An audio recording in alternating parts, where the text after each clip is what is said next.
বৃহস্পতিবার সাত সকালে মালদা নালাগোলা রাজ্য সরকারের আইহো বাস স্ট্যান্ড সংলগ্ন এলাকায় প্রায় এক মাস ধরে পানীয় জল নেই আইহো অঞ্চলের ভরপাড়া এলাকায়। গ্রামবাসীরা জানান, প্রশাসনের আধিকারিক থেকে শুরু করে গ্রাম পঞ্চায়েতের প্রধান সহ টিএইচপি দপ্তর সহ বিভিন্ন দপ্তরে জানিয়ে কোনো কাজ হয়নি বলেই অভিযোগ। অবরোধকারীরা জানিয়েছে, প্রায় এক মাস ধরে এলাকায় ট্যাপের পানির জল নেই। বিভিন্ন জায়গা থেকে জল নিয়ে আসতে গেলে একবার জল দেওয়ার পরে বাড়ির জলের কলে তালা মেরে রেখে দেওয়া হয়।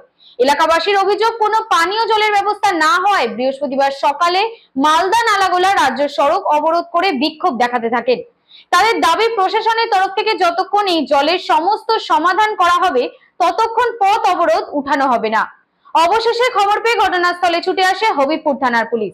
প্রশাসনের আশ্বাসের পর গ্রামবাসীরা অবরোধ তুলে নেয়। জলের জন্য কোন জায়গাটায়? ভরপাড়া। হ্যাঁ, কি সমস্যা হচ্ছে কতদিন ধরে?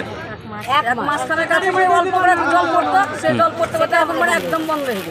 কবে থেকে বন্ধ রয়েছে? বন্ধ হয়েছে প্রায় 15 দিন হয়ে গেল। প্রশাসনে কাউকে জানিয়েছেন? সবাই জানে, হাফ প্রধান তো তারা আমাদেরকে বলা আছে। জানিয়েছেন? হ্যাঁ, বলি, বলা রে যে প্রশাসনে কোনো সিদ্ধান্ত নেয়নি। তো এখন কি করছেন আপনারা? কি চাইছেন এখন? জলের অবস্থা আমরা কিছু চাই না, আমরা জল চাই। কি কাজ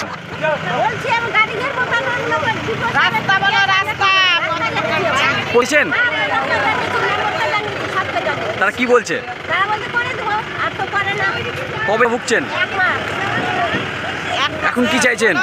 আমরা জল চাই, আমরা কিছু চাই না, শুধু জল চাই।